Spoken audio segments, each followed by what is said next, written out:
முருகனுக்கு உகந்ததே செவ்வாய்க்கிழமை தானே.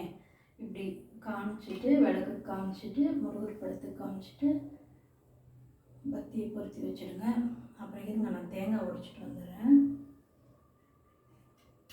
இவ்வளோ நேரம் தான் ஆகுது, இது செஞ்சால் போதும் அப்படின்னு நினைக்கக்கூடாது.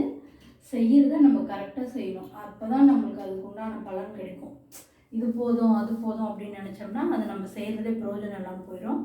அதனால் எந்த டைமில் எது செஞ்சாலும் கரெக்டாக செய்யுங்க, அது ரொம்ப முக்கியம். இருங்க ஃப்ரெண்ட்ஸ், தேங்காய் உடைச்சிட்டு வந்துடுறேன்.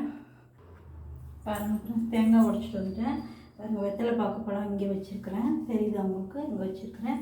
பாருங்கள், இங்கே பிரசாதம் வச்சுருக்கிறேன். இப்போ பாருங்கள், விளக்கு வச்சுட்டேனாலே நான் கந்த சஷ்டி கவசம் படிச்சுட்டு என் பூஜையை முடிக்க போகிறேன். வெயிட் பண்ணுங்கள் ஃப்ரெண்ட்ஸ். பாருங்கள் ஃப்ரெண்ட்ஸ், என் பூஜை முடிஞ்சிடுச்சு. நான் கந்த சஷ்டி கவசம் படித்து முடிச்சுட்டேன். நீங்களும் நீங்கள் என்ன மனசில் நினைக்கிறீங்களோ அதை நினச்சிக்கிட்டு இதை 9 வாரம் செய்யுங்க. எதையுமே நம்பிக்கையாக செய்யுங்க. இது உடனே நடந்துடும், இப்பயே நடக்கும் அப்படின்றதெல்லாம் இல்லை. கடவுள்கிட்ட நம்ம ஒப்படைக்கிறோம். கடவுள் நம்மளுக்கு எந்த நேரத்தில் என்ன செய்யணும்னு அவர் நினைக்கிறாரோ அதை நம்மளுக்கு செஞ்சு கொடுப்பார். அதுக்கு நம்ம உண்டானது என்ன, நம்ம பிரார்த்தனையை நம்ம அவர்கிட்ட கொடுக்கணும். அவருக்கு சொல்லணும் நம்மளோட குறைகள் என்ன, நம்மளுக்கு என்ன தேவைன்றது அவங்களுக்கு தெரியும். நம்ம சொல்லி தான் அவங்களுக்கு தெரியணுன்றது இல்லை.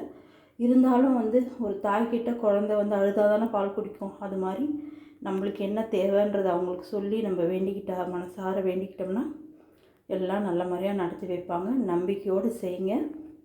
ஓகே ஃப்ரெண்ட்ஸ், கடவுளை நல்லா கும்பிட்டுக்கோங்க. ஓகே ஃப்ரெண்ட்ஸ், பாய்.